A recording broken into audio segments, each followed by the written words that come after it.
Salut à toi, sois le bienvenu sur la chaîne du cinéphile de Caen. Aujourd'hui, on va parler d'une série B, un petit classique du cinéma de science-fiction d'épouvante. Je vais vous parler du premier film de James Gunn, Horribilis, Slither, en version originale. Alors attention, donc ce film n'est pas à mettre entre toutes les mains. Certaines personnes ont pu avoir la gerbe devant une telle œuvre. C'est un film que j'avais découvert quand il est sorti en DVD en 2006. J'avais pris une claque phénoménale. Voilà pourquoi je veux absolument vous en parler aujourd'hui. Donc c'est franchement un coup de cœur phénoménal. Alors que raconte ce long métrage? Je vous le donne. Au cours d'une virée dans les bois, le vieux Grant et sa consolatrice d'un soir, Brenda, découvrent une masse gélatineuse à proximité d'un cratère d'origine extraterrestre. Alors à partir de ce moment-là, pour le vieux Grant et pour cette Brenda, rien ne sera comme avant. Donc franchement, c'est un film qui respecte donc notamment des œuvres assez anciennes. Écoutez, c'est vrai qu'on va en parler, donc c'est sans originalité, on a déjà vu. Mais l'avantage, c'est qu'en 2006, donc on a gagné donc en effet visuel, donc make-up, et ça se ressent vraiment donc dans ce long métrage. Et nous avons un casting certes très intéressant. Alors Horribilis ou Slither, donc réalisé par James Gunn. James Gunn, on sait ce qu'il a fait par la suite, mais moi j'ai envie de vous dire que ça, c'est le top. J'aurais préféré qu'il reste tout simplement dans ce genre de cinéma. Sorti en 2006, c'est un film donc entre horreur, gore, humour, donc et science-fiction. C'est un sommet donc du politiquement incorrect. Écoutez, c'est vrai qu'on mélange pas mal de genres donc dans ce film. Et si vous ne l'avez pas vu, vous allez voir que franchement, tout fonctionne à merveille dedans. Alors c'est une référence donc de films d'horreur culte, donc les films de monstres. Et oui, donc ça dégueule à tout va. Un excellent cocktail de gore et de SF, tout simplement. Le premier film de James Gunn, pour moi, le meilleur et de loin. C'est vrai que moi je pensais que ce réal, donc ce cinéaste allait rester donc dans ce genre de cinéma. Malheureusement, il s'en est égaré pour partir avec le MCU, bien entendu. Un très bel donc hommage donc au cinéma de genre. Par contre, attention, c'est gerbant et dégueulasse. Voilà. Tous ceux qui l'ont vu, je vous invite à me dire ce que vous en pensez, mais c'est vrai que il faut quand même avoir l'estomac donc bien accroché. Alors c'est un long métrage horrible. Là, c'est une question que je vous parle, que je vous pose. Est-ce que vous trouvez que ce film est horrible, comme son titre Horribilis? Est-il effrayant? Pour moi, je vais vous dire que non, il n'est pas effrayant. Donc c'est pareil, parce qu'on mélange les genres tout simplement. Donc ce qui fait que le film n'est pas toujours donc très sérieux. Est-ce terrible donc pour vous, donc ces images choquent à l'écran? Voilà donc trois questions pour vous. Est-ce horrible? Est-ce effrayant? Est-ce terrible? Tout simplement. C'est devenu à ce jour un classique culte, bien entendu, avec son style unique d'humour noir, décalé et d'émotion. Voilà, donc c'est vrai que beaucoup d'humour, c'est ce qui fonctionne quand même. Mais c'est ce qui fait que le film n'a pas plu à tout le monde et qu'on peut s'égarer donc dans un genre de film pas très sérieux.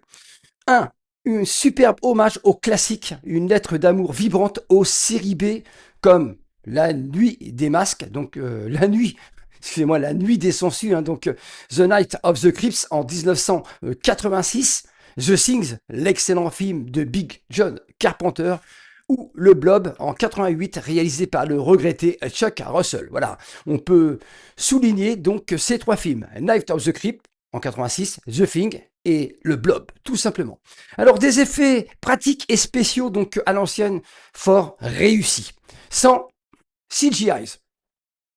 Erreur monumentale, c'est ce que je lis au départ en faisant des recherches. Il y en a un peu quand même, ça se voit quand même à l'écran. Il ne faut pas nous prendre donc pour des imbéciles, tout simplement. Du gore, trash, super généreux. Un gros donc body horror. Et oui, c'est un body horror. Alors il y a des scènes donc énormissimes, donc notamment quand Grant va tout simplement féconder Brenda. Voilà donc qu'elle va gonfler et pondre des quantités de limaces atroce. Et ce vieux Grant va se transformer donc petit à petit en créature bien dégueulasse, tout simplement. Voilà.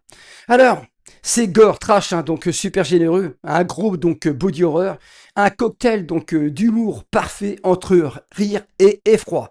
Du dégoût donc avec des vraiment des moments, hein, je vous assure, de gerbe. Donc écoutez, c'est vrai que ce film peut donner hein, donc la gerbe. Alors nous avons donc franchement, donc au casting du beau monde, hein, nous avons donc Michael Rooker, hein, donc dans le rôle de Grant. Hein. Franchement, il a une gueule hein, donc pour tourner ce genre de film. Nous avons Nathan Filon, hein, donc écoutez en shérif, ça fait plaisir, attiré hein, donc par Elizabeth Banks, hein, bien sûr, donc magistrale tout simplement. Elle fait face donc dans ce film à son mari, bah, devenu donc un calamar répugnant. Hein. Bah oui, ils sont mariés pour le meilleur et pour le pire, tout simplement. Alors, Michael Rooker, donc mangeur de viande hein, et père de limaces quand il féconde tout simplement Brenda. Alors, on va parler budget du film, vous allez voir. Alors, ce qui est étrange, hein, c'est que ce film a réussi donc à se faire un nom, une place, donc grâce encore une fois au marché de la vidéo, parce que 15 millions donc de dollars investis, c'est un véritable échec commercial à sa sortie, puisqu'il va rapporter seulement 12,8 millions de dollars. Écoutez, il a perdu donc de l'argent. Incompréhensible. Des fois, on voit des daubes qui fonctionnent, qui rapportent de l'argent. Bah, celui-ci hein, est totalement passé donc à la trappe. Alors les moins donc sur le film, forcément, hein, il y en a quelques-uns. Bah, un manque d'originalité pour les films que je vous ai cités avant. C'est du déjà vu, bien sûr. Le mélange des genres peut être déroutant par moments. Et oui, hein, celui qui va vouloir donc voir un film fantastique, horrifique et de science-fiction, eh ben, il va tomber donc dans un film à l'humour noir, voilà, donc qui va tout simplement mélanger les genres. Et moi, je trouve que c'est ce qui fonctionne donc la plupart du temps, donc dans ces œuvres comme celle-ci. Voilà. Alors, le scénario donc reste néanmoins donc très prévisible avec des personnages stéréotypés, hein, donc bien sûr stéréotypés, bien entendu, voire absurdes par moments avec les choix qu'ils vont faire. Pour moi, à titre perso, ce film respecte totalement son cahier des charges avec des scènes gluantes hein, et bien crades. Écoutez, c'est vrai que c'est toute une ville, hein. Voilà, une paisible bourgade qui va être tout simplement contaminée. Voilà. Alors, pour moi, encore une fois, c'est une réussite jubilatoire, voire jouissive, bien sûr. Une farce très sanglante, une série B de luxe. C'est vrai que moi, hein, je pense hein, tout simplement, et je persiste que ce film est une série B, donc luxueuse. Alors, c'est une farce très sanglante. Hein. C'est vrai que c'est quand même sanglant, hein, donc il y a de l'humour sans arrêt. Hein, donc, genre, Elisabeth Banks, il ne faut pas la faire chier là-dedans. Hein. Vous savez oui, qu'elle est pas aimable, donc la grognasse, hein, comme dira tout simplement le maire donc dans ce film. Alors, Horribilis Slither, c'est 2 mois de tournage en Colombie, donc britannique au Canada. Hein. Une véritable nostalgie donc aux séries B à l'ancienne. Une superbe, donc un superbe casting, il n'y a rien à dire. C'est vrai que très bon casting, donc les acteurs sont quand même donc investis.